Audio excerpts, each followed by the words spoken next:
Ciao, benvenuto! Nel video di oggi voglio riprendere il discorso sulle specie vegetali, parlandoti del castagno.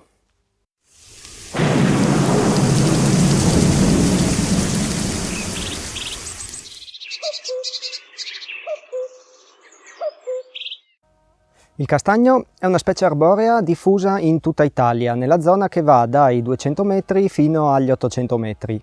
Presenta una corteccia di colore bruno-grigiastro che tende a screpolarsi col passare degli anni. Le foglie sono lunghe e lanceolate, presentano un bordo seghettato e sono innestate sui rami in maniera alternata. È un albero che può vivere molti anni e diventa anche molto grande, ci sono anche degli esemplari che possono raggiungere i 30 metri. Quest'albero in passato ha rappresentato un'importante fonte di sostentamento per tutte quelle popolazioni agricole che vivevano nelle zone collinari e nelle zone montane. Il castagno veniva utilizzato come sostentamento alimentare grazie alle castagne, ma del castagno veniva anche utilizzato il legno come legname da opera e poi dal legno veniva anche estratto il tannino che serviva per la concia delle pelli. Fino a circa la metà del Novecento il castagno veniva gestito e coltivato. Poi con lo spopolamento delle montagne e il cambiamento delle condizioni socio-economiche si sono perse queste tradizioni e i castagneti sono stati abbandonati e ora pian piano vengono inglobati dal bosco e purtroppo dimenticati. Ma vediamo quali sono le caratteristiche principali del castagno. Innanzitutto partiamo dal legno.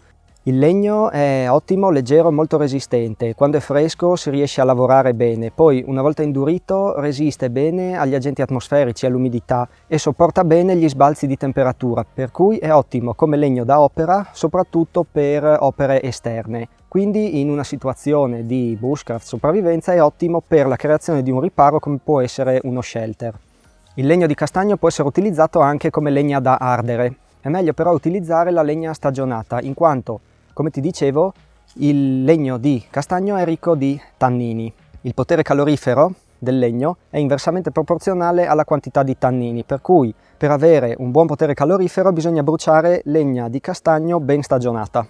La parte edibile dell'albero è la castagna.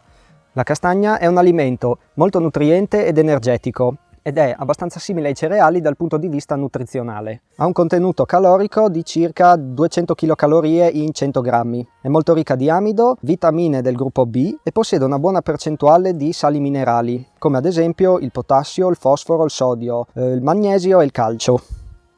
Il periodo migliore per raccogliere le castagne è la seconda metà di ottobre. Le castagne possono essere mangiate crude, possono essere arrostite, quindi mangiate come caldarroste, oppure possono essere bollite. Eventualmente le castagne possono essere seccate, poi si macinano e si ricava una farina che poi può essere utilizzata per la preparazione di vari alimenti, tra cui il castagnaccio. Riconoscere le castagne non dovrebbe essere troppo difficile, però ti devo dire che esiste un albero di un'altra specie rispetto a quella del castagno che produce un seme simile alla castagna. Questo è l'ipocastano.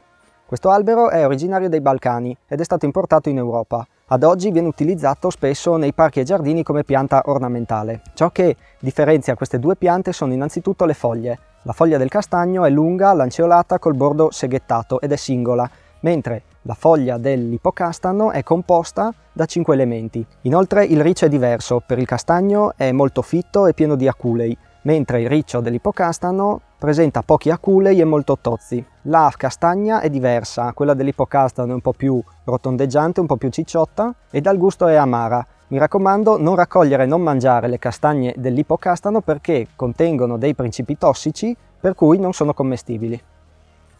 Bene, queste erano le caratteristiche principali del castagno. Io spero che questo video ti sia piaciuto. Se non hai visto i video precedenti sulle specie vegetali utili, ti consiglio di farlo e ti lascerò il link sotto in descrizione. Io per oggi ho finito qua, ti ringrazio per aver visto questo video e ci vediamo nel prossimo. Ciao!